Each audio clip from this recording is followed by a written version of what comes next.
What's going on, guys? Welcome back to WWE Network and Chill, where every single Monday I, Graham G.S. Matthews, break down all the original programming that I watch on the WWE Network. Today we're talking the return of Photo Shoot with the one and only Jim Cornette that aired last week after Raw on the WWE Network, March 12th, 2018, of course. I had no idea Jim Cornette was going to be on the show. I saw a sneak peek on the WWE YouTube channel earlier on in the day, because I know they had, shown some teasers of the show and who's going to be coming up. Like, when they first aired those initial episodes with The Miz and Cesaro, they had teasers with Charlotte, with Kofi Kingston, with Eric Bischoff, Kurt Angle.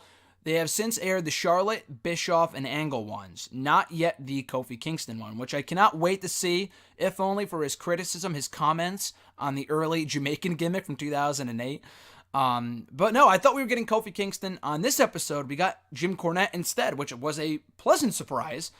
They do not have nearly enough of Jim Cornette on their program, and they had him on Table for Three, which I think was with him. I want to say it was with Bischoff. I don't think it was with Bischoff, though. It was with him, Michael P.S. Hayes, and somebody else. And it was a good show. I remember Cornette saying that they had recorded a lot of content, and it just never made the air. It was just cut from the show, unfortunately. I'm not sure what else from this episode he may have recorded that did not make the show, but this was very entertaining. It was a 20-minute episode, kind of along the same lines as the other episodes. And if you're not familiar with the premise of Photo Shoot, essentially they sit these superstars down and they show them photos from their past or other things they knew that would elicit a reaction. So the first pictures we see is of Jim Cornette with a tennis racket, of course, his signature gimmick from WWE and early on in his career. That first photo that we see was shot, and he says it was shot back in 1986.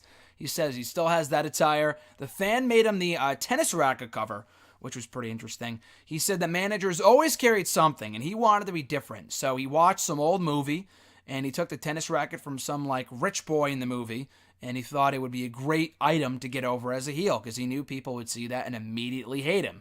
And he also wanted to get some reach on his opponents with that racket. Whenever he would whack someone with the racket, and then he could escape, from the ring rather quickly. So it worked in that respect as well. The next picture that we see is of the Revival, who he says is his current favorite tag team.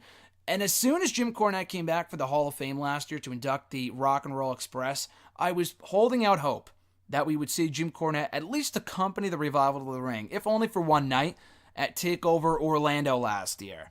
It wasn't meant to be, unfortunately. I'm still waiting for some sort of interaction. I know they interacted at some WrestleCon event last year over WrestleMania weekend, but I'm waiting for a real on-air interaction between the Revival and Jim Cornette. I feel like they would just go hand in hand. The Revival don't need a manager, of course, but I feel like Jim Cornette and the Revival would be so perfect with each other on TV. But anyway, he called the Revival his current favorite tag team. He said he praised them to all hell after TakeOver Toronto back in November of 2016, and calling their match with Ciampa and Gargano quote-unquote perfect. He thought it was the perfect match and could not find a single flaw from that bout, and he said he is a huge fan of theirs. Next picture we see is of John Laurinaitis, Johnny Ace, and Shane Douglas as the Dynamic Dudes. He says they were the most unpopular opponents they ever had, even though that they were supposed to be the baby faces. The Dynamic Dudes were supposed to be the baby faces, but crowds hated them. They thought the gimmick was stupid.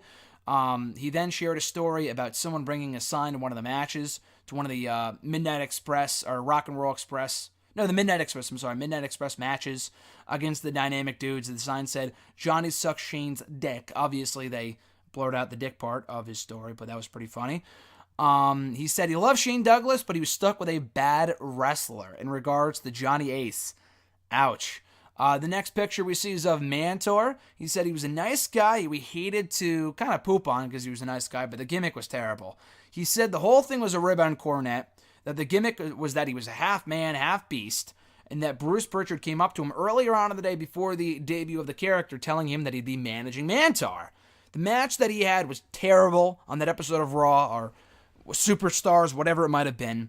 And then he said it was revealed to him a few weeks after that it was all a rib on Cornette, that this is not an actual long-term thing with you managing him. We just wanted to get a rise out of you, so it's not a long-term thing. We were just merely ribbing you. What a bad rib. Bad rib. I would never want to be stuck with Mantor as a manager gimmick. That'd be absolutely awful. Next picture we see is of Shotgun Saturday Night. He got pantsed by one of the minis on the show, by a mini Vader. I had no idea this happened, but He got pantsed by a mini Vader, and he was trying to go back into the arena, and he was wearing only his underwear, his undergarments, boxers, whatever, his briefs. And then he couldn't get back into the arena. He went back to the inside or back to the door, and it was locked, and no one knew what the hell was going on. Pretty funny story. We see Mick Foley falling through the Hell in a Cell match, through the Hell in a Cell ceiling during that infamous Hell in a Cell match from 1998, which Cornette was on hand for. He said it was a very scary night. He tried to get Mick Foley to go to the office where there was air conditioning, so he wouldn't be, dehydrated or pass out or whatever. And he called Mick Foley the toughest human being on the face of this earth, which is hard to argue with after watching that match with Taker from 98. We see a Midnight Express photo shoot. He said it was on the cover of some magazine. A picture of Cowboy Bill Watts. He said he owes everything to him. He was the one that kind of saw talent in Cornette and many others, and he owes his entire success to Cowboy Bill Watts.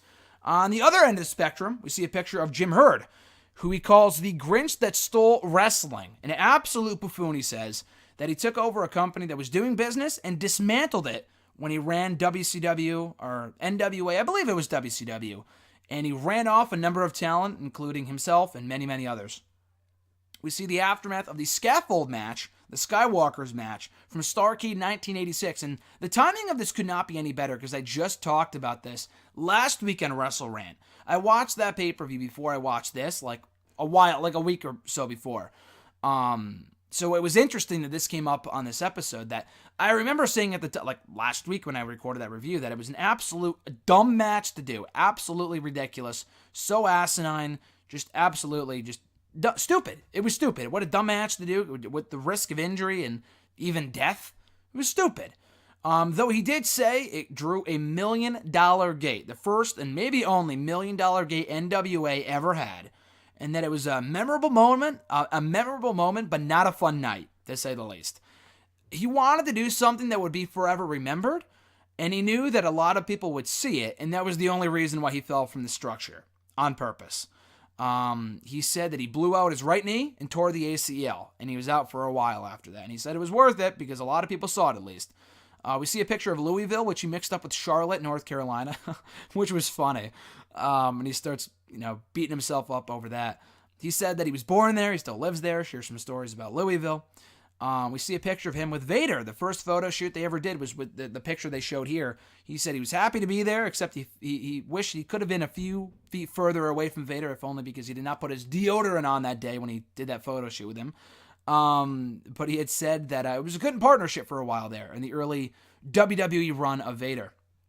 We see a picture of Cornette being punched by Shawn Michaels at SummerSlam 1996, which I think was during him and not Bret Hart. Shawn Michaels and Undertaker? No, Undertaker. Oh, Undertaker and Vader. No, I'm sorry. Shawn Michaels and Vader, because Cornette was Vader's manager at that point, obviously.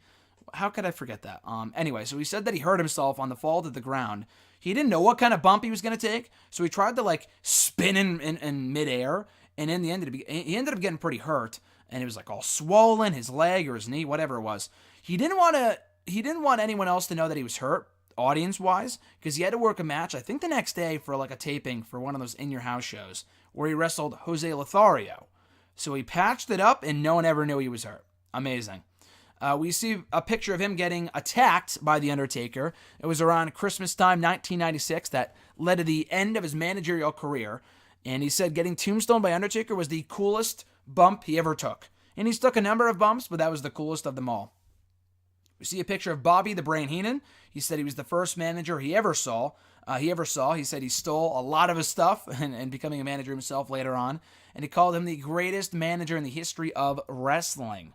We see a picture of him doing commentary with Vince McMahon and Jerry Lawler. He said he could go over to the commentary table and harass Vince whenever he wanted on occasion, whenever he was managing, and Vince and Lawler were doing commentary. We see a picture of John Cena as the prototype in Louisville, in OVW. That was the word I was looking for. Yeah, we see a picture of Cena as the prototype. He said that he was great in the ring, but his promos were incredible. He knew he would be a big star, but he admitted that he did not know he would be the biggest star of the last 15 years. We also got a quick shot of Vince Russo. He said, pass, immediately pass, and I could not stop laughing. He didn't say anything about Vince Russo. All he said was pass. He said he knew that whatever he had to say about this man, he knew they could not air the language he was going to use, and he didn't want to be in a bad mood, so pass. And anyway, the last picture that we saw was of the Astrodome, WrestleMania 17. He said he was going to be there anyway to talk to Bruce Pritchard about the renewal of a developmental territory for WWE. And while he was there, he was asked by Pritchard to be a part of the gimmick battle royal on that same show. So him and Pritchard, I think, as brother love, of course, simply potatoed each other the entire match, which in other words meant they were hitting each other stiff, with stiff shots, real shots, just punching each other, kicking each other, actually hurting each other, just beating the shit out of each other for as much as they could for two non-wrestlers. He said in the end he was eliminated by Hillbilly Jim, who did it with as much care and, just as carefree as possible, which makes sense. Hillbilly Jim is the man. But that's all they did for the entire match before Cornette got tossed out. And I think he tossed out one of the Bushwhackers, he said. But he said it was the biggest crowd he ever performed in front of, and that it was a crime against nature that even let him in the ring that night, which I thought was funny. But that was the episode of Photo Shoot with Jim Cornette, a very entertaining 20-minute edition, so definitely check it out on the WWE Network. I'm not sure what's coming up tonight, per usual, so stay tuned until WWE Network and show next week for my review of whatever airs on the network tonight after Raw as we speak. But in the meantime, in between time, you guys can like this video, drop a comment, share the video, and subscribe to the channel above all else for more daily content. I'll be back not only next Monday, but on Tuesday, Wednesday, Thursday, Friday, pretty much every single day of the week for more content here on the channel. Appreciate it, folks. Have an awesome rest of your week. Enjoy the rest of the road to WrestleMania, and I'll catch your ass down the road.